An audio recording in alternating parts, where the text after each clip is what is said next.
Okay, सो मेरे dad ने एक बार मुझसे कहा था कि एक मिडिल क्लास इंसान की सबसे बड़ी इन्वेस्टमेंट उसका घर होता है, और ये एकदम ट्रू भी है। इसलिए हम मोस्ट एफिशिएंट वे देखेंगे लोन को चुकाने का। तो इससे पहले कि हम स्टार्ट करें कि हमें लोन लेने से पहले क्या करना चाहिए, बाद में क्या करना चाहिए, और अर्ली पे अगर हम करना चाहते हैं, पहले पे करना चाहते हैं, तो उसको किस तरीके से करें। इससे पहले कि हम ये चीजें देखें, हमें ये एक्सेल शीट चाहिए होगी। अब ये एक्सेल शीट हमें कैसे मिलेगी? सबसे पहले हमें जाना पड़ेगा गूगल में, वहां पे हमने सर्च करना है loan calculator with extra payments Microsoft template. जब आप ये टाइप करेंगे तो ये वाला पेज खुलेगा। माइक्रोसॉफ्ट में एक्सेल इन्होंने खुद ही ये टेम्पलेट बनाया हुआ है। तो यहाँ पे डाउनलोड के बटन को क्लिक करके आप इसे डाउनलोड कर सकते हैं, और ये कुछ इस तरीके से black and white sheet download हो जाएगी। मैंने इसे थोड़ा सा कलर्ड कर दिया है ताकि ये वीडियो आपको इंटरेस्टिंग लगे। प्लस इसके यूनिट मैंने चेंज कर दिए थे डॉलर से रुपीज में। एनीवेज वो मैटर नहीं करता। ये चार्ट यहाँ पे नहीं था, तो आपको इस तरीके से कुछ शीट दिखेगी। तो ये चार्ट बनाने के लिए हमें इंसर्ट पे आना है। हम चार्ट बनाना चाहते हैं कि हम लोन कितना लेते हैं, तो इसे हम क्लिक करेंगे, और साथ में हम क्लिक करेंगे टोटल इंटरेस्ट को कि हम इंटरेस्ट कितना दे रहे हैं। और फाइनली यहाँ पे आके हम कोई एक चार्ट सिलेक्ट कर लेंगे, जैसे ये पाई चार्ट। अब हमें साथ में नंबर्स भी चाहिए, तो हम यहाँ पे क्लिक करके डेटा लेबल्स में आ जाएंगे, और फाइनली ये चार्ट आपको मिल जाएगा। एक बार ये आ जाएगा, फिर हम इफेक्ट देखते हैं कि आप कोई भी कैलकुलेशन कर सकते हैं कि किस तरीके से हम पेमेंट करें। तो पहले मैं आपको थोड़ा सा ब्रीफ कर देता हूँ उस एक्सेल शीट के बारे में, और फिर हम स्टार्ट करेंगे कि हम किस किस तरीके से इस लोन को मिनिमम कर सकते हैं। तो यहाँ पे लोन अमाउंट है, तो यहाँ पे मैंने एग्जांपल ले लिया 50 लाख रुपीस, जो कि एक मैक्सिमम ऑडियंस को कवर करता है, वो इसके आसपास ही लोन लेंगे। एनुअल इंटरेस्ट रेट 7.5%, ये मैंने थोड़ा मैक्सिमम तरफ लिया है, वो मैं बाद में एक्सप्लेन करूंगा। नेक्स्ट है लोन पीरियड इन ईयर्स, तो 30 ईयर्स का मैक्सिमम लोन ले सकते हैं, इसे हम मैक्सिमम रखेंगे। बेशक हम एग्रेसिवली से पे करेंगे, लेकिन अभी के लिए हम जो टाइम पीरियड है वो मैक्सिमम रखेंगे। एटलीस्ट ये मैं इस तरीके से, मैं खुद अगर अपना लोन लेता हूं तो मैं इस तरीके से मैनेज करूंगा। स्टार्ट डेट आप कोई भी डेट डाल सकते हैं। एक्स्ट्रा पेमेंट्स वो भी हम नहीं डाल रहे हैं। अगर एक्स्ट्रा पेमेंट हमने डालनी है तो हम यहाँ पे डालेंगे कि हर मंथ हम कितनी एक्स्ट्रा पेमेंट डालना चाहते हैं। यहाँ पे है मंथली पेमेंट 34,961, यानी अगर हम 50 लाख का लोन लेते हैं 7.5% रेट पे और 30 सालों के लिए, तो हर महीने अगर हम 34,961 रुपीज देते रहें तो 30 सालों के बाद हमारा लोन 0 हो जाएगा। और ये नंबर ऑफ पेमेंट्स कितनी है? 360 पेमेंट्स हमें देनी पड़ेगी। क्यों? 30 साल इंटू 12, वो 360 महीने हो जाएंगे।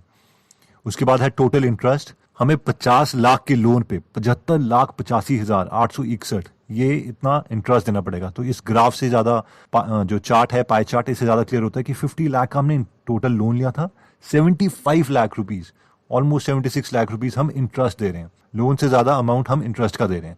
तो टोटल पेमेंट कितनी होगी? 50 लाख प्लस 75 लाख, तो ये टोटल अमाउंट आता है 1,25,85,861। तो इतना हमें पे करना पड़ेगा। अब हम पूरी कोशिश करेंगे कि इस अमाउंट को मिनिमम से मिनिमम करने की स्ट्रैटेजीज देखेंगे। तो सबसे पहली चीज जो आती है वो है प्री लोन, यानी लोन लेने से पहले ही हम थोड़ी स्मार्टनेस दिखाएं, जिससे हम थोड़ा बहुत जो लोन है वो कम कर दें। अगर फैमिली आपकी स्ट्रांग है, यानी एक दूसरे पे विश्वास है, तो मेरे ओपिनियन में सबसे पहले उसे लोन लेना चाहिए जिसका हाईएस्ट सिबिल स्कोर है। ये सिबिल स्कोर क्या होता है? ये सिबिल स्कोर बेसिकली, अगर इसको हम नॉर्मल सिंपल शब्दों में बात करें, तो ये हमारी रीपेइंग कैपेसिटी है। हर बैंक हर एक इंडिविजुअल का सिबिल स्कोर निकालता है उसका लोन देने से पहले। तो ये क्या है? 300 से लेके 900 के बीच में आपको एक स्कोर दिया जाता है, ये 3 डिजिट नंबर का स्कोर, कि आपकी रीपेइंग कैपेसिटी कितनी है आपकी एज के अकॉर्डिंग। अगर आपकी एज 60-70 ईयर्स है तो ऑब्वियसली वो इंसान लोन पेइंग कैपेसिटी उसकी कम होगी, क्योंकि उसकी अब वो मेहनत नहीं कर सकता। प्लस आपकी सैलरी कितनी है, या आपका बिजनेस कितना एक्सपैंड कर रहा है, आपकी प्रीवियस हिस्ट्री क्या थी, अगर आपने लोन लिए थे तो क्या आपने वो चुकाए थे, तो उसी हिसाब से आपको सिबिल स्कोर देते हैं। तो अपना सिबिल स्कोर आप खुद भी इंप्रूव कर सकते हैं पेमेंट्स करके। अगर आपने पहले लोन लिए हैं तो उसको प्रॉपर्ली टाइमली पेमेंट करते रहें, उसे जल्दी खत्म करेंगे तो सिबिल स्कोर थोड़ा इंप्रूव हो जाएगा। वैसे ही क्रेडिट कार्ड अगर यूज करते हैं, वैसे तो नहीं करने चाहिए, लेकिन कई लोग ऐसा रेकमेंड करते हैं कि क्रेडिट कार्ड लो, बहुत थोड़े पैसे उसमें से खर्चते रहो, 2,000, 3,000, 4,000 रुपीज पर मंथ, और फिर वो पे करते रहो, जिससे सिबिल स्कोर ज्यादा हो जाता है। तो अगर ये 750 के आसपास होता है, 760, 770 इसके आसपास होता है, तो आपको डिस्काउंट मिलता है। डिस्काउंट मींस लोन में आपको डिस्काउंट मिलेगा। लेट्स से कि अगर हमें यहाँ पे 7.5% मिल रहा है नॉर्मली, अगर नॉर्मल किसी इंसान को इतना मिल रहा है, तो हमें वो 0.01 या 0.02% तक का जो इंटरेस्ट रेट है वो मिल जाता है। तो जैसे मान लीजिए अगर नॉर्मल इंसान को 7.5% मिल रहा है और किसी का सिबिल स्कोर बेटर है, तो उसे 7.5 की जगह 0.01% या 0.02% का डिस्काउंट मिल जाएगा। तो उसका कितना हो जाएगा? 7.48%। तो इतना उसे लोन देना पड़ेगा। सर हम कैलकुलेट करें कि अगर हम सिबिल स्कोर आप अच्छा अपना रखते हैं, या वो फैमिली मेंबर लोन लेता है जिसका सिबिल स्कोर बेटर है, तो उसे कितना फायदा होगा। हम ये कैलकुलेट करते हैं। तो इसे कैलकुलेट करने के लिए हम देखते हैं कि एक्चुअल पेमेंट अगर नॉर्मली हम चलते 50 लाख रुपीज 7.5%, तो हमें कितनी पेमेंट देनी पड़ती? हमें देनी पड़ती 1.25 CR के आसपास। तो यहाँ पर अगर हम देख लेते हैं कि 7.5% का रेट ऑफ इंटरेस्ट चल रहा है, तो एक्चुअल पेमेंट हमें कितनी करनी पड़ती? ये हमें करनी पड़ती 1.25 CR के आसपास। अब हम इसमें सबसे पहले लोन लेने से पहले ही हम सिबिल स्कोर देख रहे हैं कि अगर हमें 0.02% का डिस्काउंट मिल जाए, जिनका सिबिल स्कोर ज्यादा है उन्हें डिस्काउंट मिलता है, या हम बाकी चीजें देखेंगे किन किन को डिस्काउंट मिल सकता है। तो अगर हम ऐसा करते हैं तो हमारे साथ क्या होगा? हमें रेट ऑफ इंटरेस्ट मिलेगा 7.48%, तो उन्हें इतने पैसे पे करने पड़ेंगे। अब हम देखें सिर्फ ये एक चीज करने का कि अगर आपका सिबिल स्कोर बेटर है या वो इंसान लोन लेता है जिसका सिबिल स्कोर अच्छा था, तो कितना फायदा होगा? This will be equal to ये नंबर, इतने हमें नॉर्मली पे करने पड़ते हैं। अगर हमारा सिबिल स्कोर बेटर है तो हमें इतने पे करने पड़ेंगे। तो ये 24,641 रुपीज का फायदा आपको उसी वक्त हो जाता है। आपने अभी लोन लिया भी नहीं है, लेकिन अपने सिबिल स्कोर की वजह से वो जो डिस्काउंट ले लिया है 0.02% का, उससे आपका 26,000 रुपये का फायदा हो गया। कई लोग सोचते हैं 26,000 रुपये क्या होते हैं, लेकिन एक मिडिल क्लास, जहाँ तक मुझे पता है, वो फैमिली जानती है 24,000 की वैल्यू क्या रहती है। इससे आप काफ़ी कुछ ले सकते हैं, मोबाइल ले सकते हैं। तो लाइबिलिटीज आ गई, but still I am telling you कि इतना सब कुछ हो सकता है। तो इसकी वैल्यू दिखाने के लिए अगर आप ये अमाउंट म्यूचुअल फंड में डाल देते हैं, तो हम देखें कि 30 साल बाद क्या बन जाएगा। थोड़ा सा मैं आउट ऑफ टॉपिक जा रहा हूँ, बट स्टिल एक वैल्यू देखते हैं कि 24,000 की है क्या। तो रेट ऑफ इंटरेस्ट अगर आपको 15% उसमें मिलता है, नंबर ऑफ पीरियड्स कितने होंगे? Number of periods is 30 years, क्योंकि 30 साल तक आपने, किसी ने नॉर्मल अमाउंट इतना देना था पूरा, वो थोड़ा सा कम देता है और बाकी जो एक्स्ट्रा पैसे हैं वो एक म्यूचुअल फंड में डाल देता है जिसका नाम है इंडेक्स फंड। तो नंबर ऑफ पीरियड 30 साल है। पेमेंट हम कोई भी नहीं कर रहे, प्रेजेंट वैल्यू सिर्फ एक ही बार पेमेंट करेंगे, 24,641 रुपीज की एक बार पेमेंट करेंगे, कॉमा 1 यानी स्टार्टिंग में डाल दी, उसके बाद हम भूल गए, और 30 साल के बाद देखेंगे कि जैसे हमारा लोन हम देते रहेंगे तो क्या होगा। तो ये जो अमाउंट है वो 16,31,524 रुपए बन जाएगा। यानी आपने जो 24,000 की वैल्यू है, वो अगर उसको CAGR मिलता है, कंपाउंडेड एनुअल ग्रोथ रेट, तो वो 16,31,000 के करीब बन जाएगा। एनीवेज, ये सिर्फ कंपैरिजन था, और अगर आप इंडेक्स फंड्स के बारे में जानना चाहते हैं तो और वीडियोस हमने इस पे बनाई हैं, वो आप देख सकते हैं। But this is not the topic. इसको मैं यहाँ पे, हमने सिर्फ ये देखा था कि अगर हम सिर्फ इतने % का डिस्काउंट ले लेते हैं तो हमारे 24,000 पे ये बच जाएंगे। ऑब्वियसली बहुत ज्यादा सेविंग होगी। अब हम नेक्स्ट देखते हैं। ये जो 0.02% है, एक्चुअल में क्या है? आप बोलेंगे सिबिल स्कोर तो नहीं है उतना अच्छा मेरा, कोई बात नहीं, और आप लेना भी अपने नाम पे लोन चाहते हैं, तो हम क्या कर सकते हैं? इसके अलावा हम प्राइवेट बैंक को कम्पीट करना चाहते हैं। उनको हम चाहते हैं कि कौन सबसे कम इंटरेस्ट रेट हमें दे रहा है। हर चीज नेगोशिएबल होती है। सब्जी मंडी में आप नॉर्मल सब्जी खरीदते हैं, वैसे भी इंटरेस्ट रेट भी होता है। कई लोग सोचते हैं बैंक को थोड़ा बोल सकते हैं इंटरेस्ट रेट कम करने के लिए, लेकिन ये हर चीज नेगोशिएबल है। तो अगर बैंक्स में आप जाएंगे, हम यहाँ पे अगर देखें तो यहाँ पे आप देख सकते हैं कि जो आजकल SBI का रेट चल रहा है वो 6.95% है। HDFC का थोड़ा सा कम चल रहा है, बैंक ऑफ बड़ौदा का 7%, सिटी बैंक का 7.05, ICICI का 6.90 एंड सो ऑन। यहाँ पे PNB हाउसिंग फाइनेंस का 8.6%। तो आप इनका अगर डिफरेंस देखें तो आपका 1.65% का डिफरेंस है। तो ये तो बहुत ज़्यादा जो आपका फ़ायदा है वो करवा सकता है। तो अगर आप PNB हाउसिंग फाइनेंस की यहाँ से लोन ले लेते हैं, उसके बजाय आप SBI से लेते हैं, तो इतना पड़ेगा। अब देखने को तो लगता है कि यार अगर इस तरीके से हम फ़ायदा उठाना चाहते हैं तो HDFC ले लेना चाहिए, लेकिन इसके अलावा क्या है? एक और कंडीशन है। वो कंडीशन क्या है? ये 3 चीजें हमें देखनी है लोन लेने से पहले। वो कंडीशन है, make sure bank allows repayment and have 0 closing charges. अब जो मेरा एक्सपीरियंस रहा है HDFC के साथ, होम लोन में नहीं, कार लोन जब मैंने इनसे लिया था, तो इन्होंने क्या किया था? इन्होंने एक इंस्ट्रक्शंस रखी थी हमारे लिए कि हम पहले साल हम कोई एक्स्ट्रा पेमेंट नहीं कर सकते और लोन भी क्लोज नहीं करवा सकते पहले साल। यानी जितनी मिनिमम पेमेंट देनी है हम सिर्फ उतनी ही देंगे। ये ऐसा क्यों चाहते हैं? क्योंकि अभी आप देखेंगे जब हम कैलकुलेशन करेंगे कि पहले साल अगर आप ज्यादा पेमेंट कर देते हैं तो आपको ओवरऑल बहुत कम पैसे देने पड़ते हैं, और इसीलिए इन्होंने 1 साल की कंडीशन रखी थी कि आप पहले साल नहीं दोगे। और उसके बाद इनकी क्लोजिंग चार्जेस भी थी HDFC की। होम लोन में आप देख लीजिएगा, वो मुझे पता नहीं है, मुझे SBI का पता है कि वो क्लोजिंग चार्जेस नहीं लेते।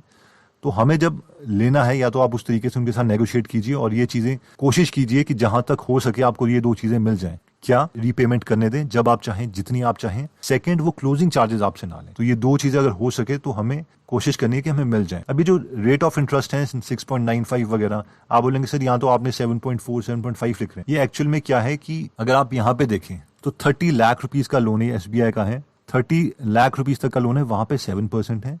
अगर एक फीमेल लेती हैं तो उन्हें 0.05% का डिस्काउंट मिलता है। तो एक फीमेल ऑब्वियसली लेंगी तो उन्हें इतना डिस्काउंट मिल रहा है, तो प्रेफर करें कि फीमेल के नाम पे कोई घर की मदर या सिस्टर या फिर वाइफ के नाम पे लोन ले, तो आप उतनी सेव कर सकते हैं। अगर यहाँ पे 7.25 परसेंट आपको मिलेगा कब, जब 30 से 75 लेंगे। और ये अगर आप सेल्फ एम्प्लॉयड हैं तो वो 7.3 7.5 के आसपास पड़ जाता है। इसलिए मैंने ऑन एन एवरेज 7.5 लिया है हायर साइड, ताकि वर्स्ट केस से हम चलें और वहां से हम इंप्रूवमेंट करना स्टार्ट करें।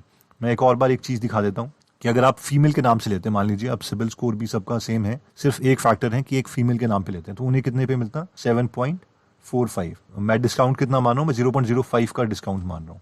तो अगर इस नंबर को हम कंपेयर करें तो क्या होगा, यहाँ पे मैं 0.05 का डिस्काउंट मान रहा हूँ, let me right it here. मान लीजिए एक फीमेल लोन लेती है तो क्या होगा, हम इसको कैलकुलेट करके देखते हैं। इज इक्वल टू नॉर्मल हमें पेमेंट कितनी देनी थी, इतनी, लेकिन अगर एक फीमेल लेती है और बाकी सब कुछ सेम है, हर साल हम जितनी इंस्टॉलमेंट है बस उतना ही दे रहे हैं हर पर मंथ, तो हमें 61,000 रुपीज़ का जो है प्रॉफिट हो जाएगा। नॉर्मली सिबिल स्कोर की वजह से 0.02% मेरा था, लेकिन फीमेल नारी शक्ति देखिए कि 61,000 रुपीज़ का उस वक्त हमें डिस्काउंट मिल रहा है। ये भी एक चीज़ है जो हम कर सकते हैं, ये सिर्फ अभी स्टार्ट हुआ है। तो ये 3 चीज़ें हमें करनी है प्री लोन से पहले। नेक्स्ट आता है आफ्टर लोन, यानी अगर आप लोन ले चुके हैं, आप बोलेंगे यार मैं तो लोन ले चुका हूं, मैं इसको जल्दी से जल्दी बस खत्म करना चाहता हूं, या फिर आपने ये वाली सेविंग तो कर ही ली है, अब आप नेक्स्ट सेविंग करना चाहते हैं, तो इसमें सबसे पहले आता है रीफिनेंस। रीफिनेंस मतलब कि मान लीजिए आपने किसी बैंक से लोन ले लिया था, उस टाइम आपका सिबिल स्कोर नहीं था या कोई और बैंक लोन नहीं दे रहा था, लेकिन इस वक्त कोई और बैंक आपको कम परसेंटेज में लोन ऑफर कर रहा है, तो हम वो वाला लोन रीफिनेंस करवा सकते हैं। होता क्या है कि एक बैंक, मान लीजिए आपने लिया था कहीं ICICI से, उससे कम परसेंटेज पे अब आपको SBI ऑफर कर रहा है, तो SBI जो आपका एग्जिस्टिंग लोन है वो सारा का सारा पे कर देगा ICICI को, और अब आपको SBI को पे करने पड़ेंगे। इसका फायदा क्या होगा, ऑब्वियसली फायदा यही है कि मान लीजिए आपने यहां से लिया था इंडिया बुल से, लेट्स से मैं वर्स्ट कंडीशन ले रहा हूँ 9.25% पे, उस टाइम आपको कोई और बैंक लोन नहीं दे रहा था, लेकिन अब क्योंकि आप काफी ज्यादा इसका पेमेंट कर रहे हैं टाइमली, इसके लिए आपका सिबिल स्कोर भी बेटर हो गया है। अब आप SBI के पास जाते हैं, उनको बोलते हैं कि आप मुझे लोन दे दीजिए, इस वक्त वो आपको लोन दे देते हैं। पहले वो आपको लोन नहीं दे रहे थे, लेकिन अब आपका सिबिल स्कोर बेटर हो गया है क्योंकि आप इसकी पेमेंट टाइमली कर रहे थे, तो अब आपको वो 6.95% पे डिस्काउंट दे देंगे। तो यहाँ पे आप देख सकते हैं कि ये 2.30 के आसपास आपको रेट ऑफ इंटरेस्ट जो है वो कम हो गया। आपको पेमेंट उतनी करनी है जितनी आप पहले कर रहे थे, लेकिन आपने सिर्फ ये चेंज करवा दिया है, आपने रीफाइनेंस करवा दिया अपना लोन, जिसकी वजह से जो आपको अमाउंट है वो काफी कम देना पड़ेगा। तो यहाँ पे अगर मैं 7.5 आपका पहले था, मैं 2.5 का डिस्काउंट लेता हूँ, तो दिस इज 7.25। तो अगर बाकी हर चीज सेम है, तो अब हम यहाँ पे डिस्काउंट देखते हैं कितना होगा। आपको टोटल पेमेंट करनी पड़ेगी अब 1.22 CR।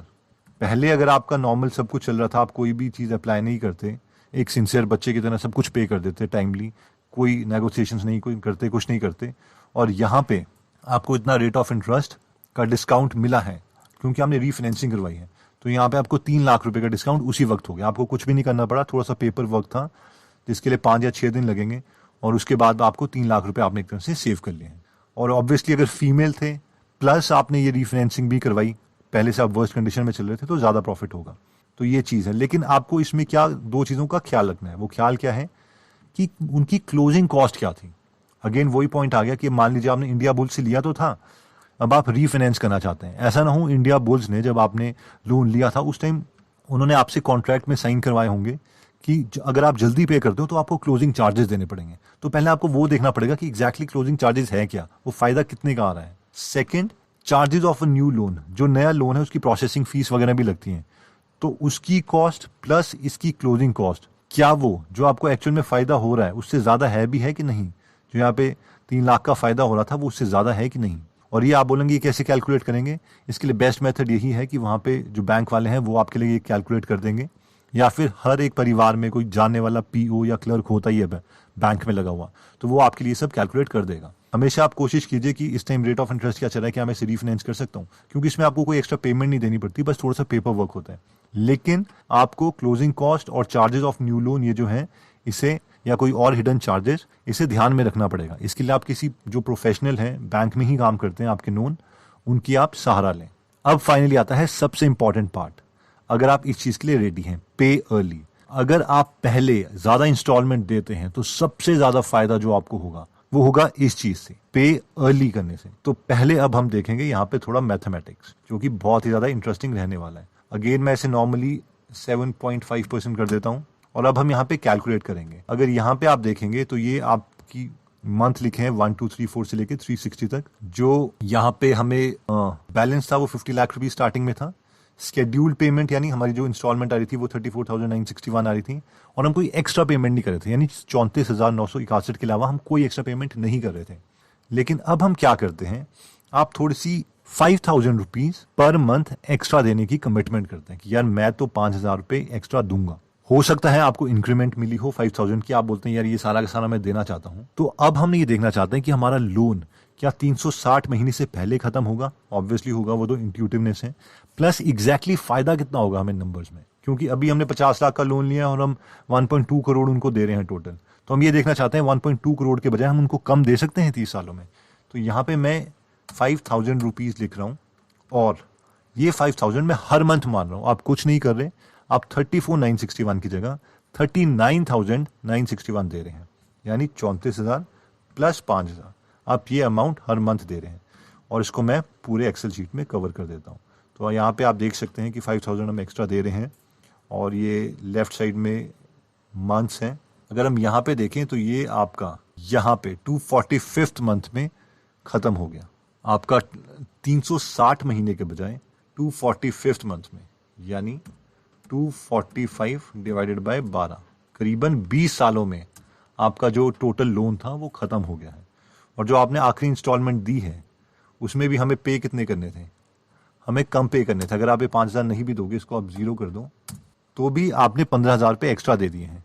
यानी आखिरी मंथ आपको 34,961 नहीं देने थे, सिर्फ आपको 34,961 माइनस 15,000 इतने पे करने थे लास्ट इंस्टॉलमेंट के लिए, जो कि 19,000 के करीब थे। तो 20 सालों में भी खत्म हो गया।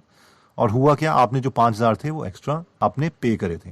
लेकिन अब 10 साल पहले आप छूट गए लोन से, एक तो ये टाइम तो है ही इंपॉर्टेंट, प्लस आप यहाँ पे देख सकते हैं कि आपने 50 लाख का जो लोन लिया था उसमें आप इंटरेस्ट अब आपने कितना दिया है, 47,072.53। तो आपने टोटल इतना दिया, यानी 97 लाख रुपीज का दिया। पहले आप कितना दे रहे थे, 1.25 CR के आसपास। तो हम ये नंबर जो है एक्चुअली कैलकुलेट करते हैं। मैंने इसको कॉपी किया, यहाँ पे आया।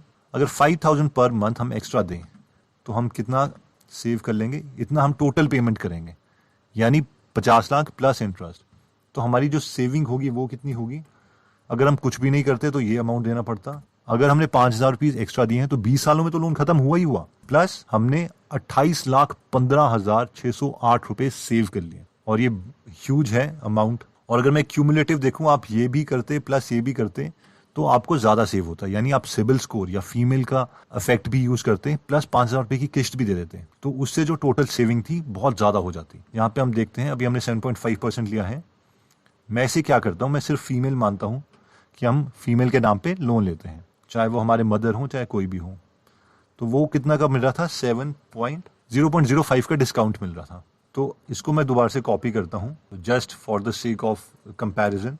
यहाँ पे मैं लिख देता हूँ नारी शक्ति, तो उनके नाम पे हमें मिलता है, क्योंकि गवर्नमेंट प्रमोट करना चाहती है कि फीमेल्स के नाम पे ज़्यादा हो। तो वो जो अमाउंट था हमें जो पे करना पड़ेगा, वो अमाउंट क्या था, दैट वॉज 97 लाख समथिंग। तो अगर हम इसे पेस्ट करें यहाँ पे, तो ये टोटल कितना आ जाएगा, इज इक्वल टू, टोटल हमें इतना पे करना पड़ता अगर हम कुछ भी नहीं करते, माइनस अगर हम 5,000 रुपये एक्स्ट्रा भी देते हैं, प्लस हमने फीमेल के नाम पे लोन लिया है, तो हमारे पास यहाँ पे 28,47,000 रुपये का सेविंग होती है। अगर हम सिर्फ 5,000 की किस्त दे रहे हैं तो 28,15,000 रुपये की सेविंग हो रही है। अगर हम 5,000 की एक्स्ट्रा किस्त भी दे रहे हैं, प्लस फीमेल के नाम पे भी लोन लिया है, तो 28,47,000 की हमारी सेविंग हो रही है। अब नेक्स्ट आता है और ज़्यादा इंपॉर्टेंट चीज़। अभी मैं दोबारा से जो रीपेमेंट है इसे ज़ीरो कर देता हूँ, क्योंकि एक इंटरेस्टिंग चीज़ मैं आपको दिखाना चाहता हूँ रेट ऑफ डिस्ट्रीब्यूशन के बारे में। अगेन यहाँ पे 7.5%, सब कुछ जो डिफ़ॉल्ट स्टेट था वो हम लेके आ गए हैं। 50 लाख का loan, 75 lakh rupees interest, total 1.25 CR जो हमें पेमेंट करनी है। एक्स्ट्रा पेमेंट हम कोई भी नहीं कर रहे, और हमें हर महीने 360 महीने तक यानी 30 साल तक 34,961 रुपीज़ देने हैं।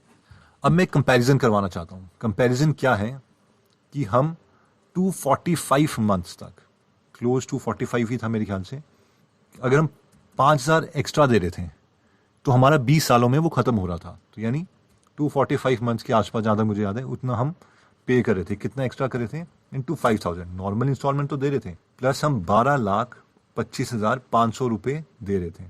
क्या ये एक्स्ट्रा अमाउंट दे रहे थे 5,000 करके, जो हम एक्स्ट्रा पे कर रहे थे। लेकिन अब मैं वो 5,000 देने के बजाय हम क्या करते हैं, हम इसकी डिस्ट्रीब्यूशन करते हैं।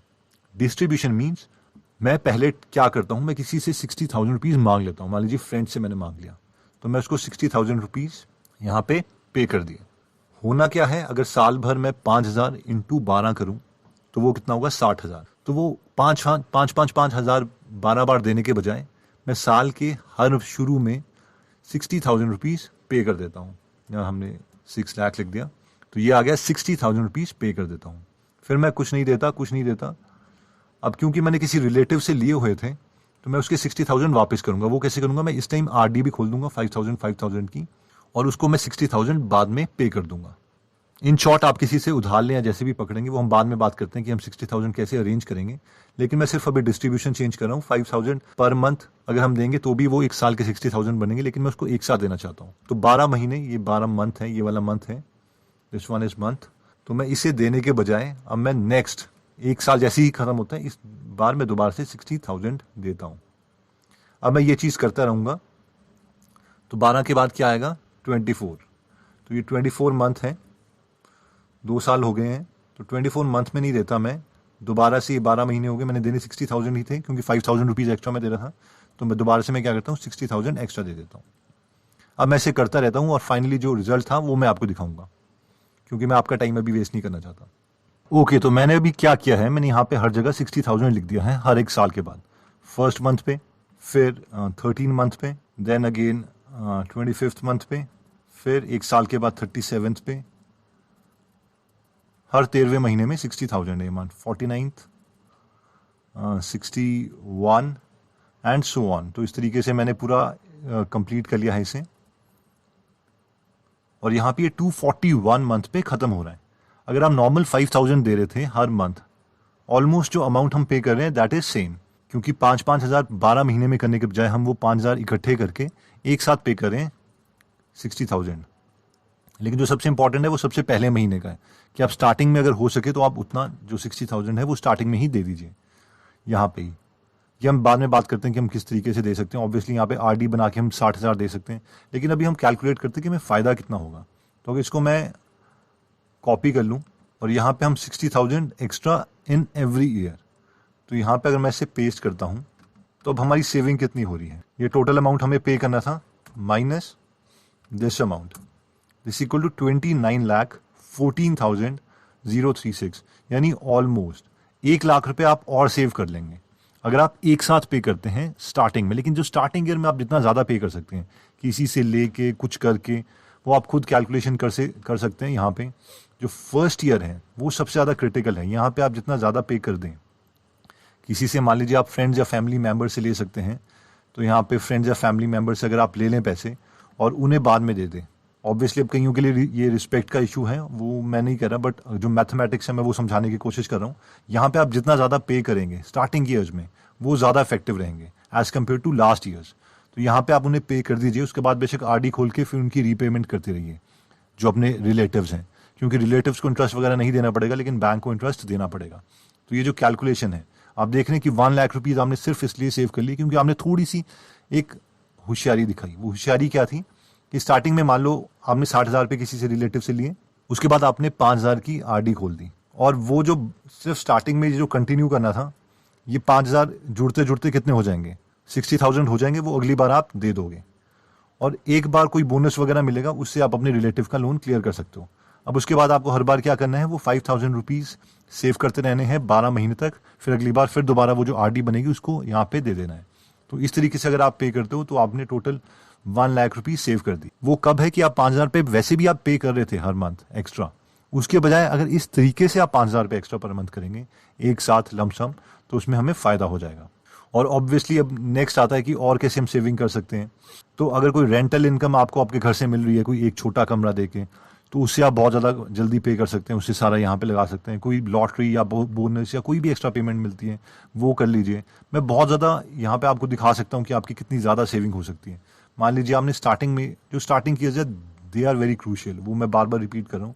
मान लीजिए मैं यहाँ पे 60,000 और दे देता हूँ, अब आप बोलेंगे सर इतने होते तो हम क्या करते, लेकिन मैं सिर्फ आपको बता दूं जो मैथमेटिक्स है वो आपको कितना ज़्यादा फायदा उठा देगी। ये कितना हो गया 94,90,883। अगर एक सेकंड में इस नंबर को कॉपी किया मैंने, यहाँ पे मैं लिख रहा हूँ, तो अब हम देखते हैं सेविंग कितनी होगी। टोटल हमने इतना करना था, हमने एक एक्स्ट्रा 60,000 दिए और यहाँ पे हमने कर दिया।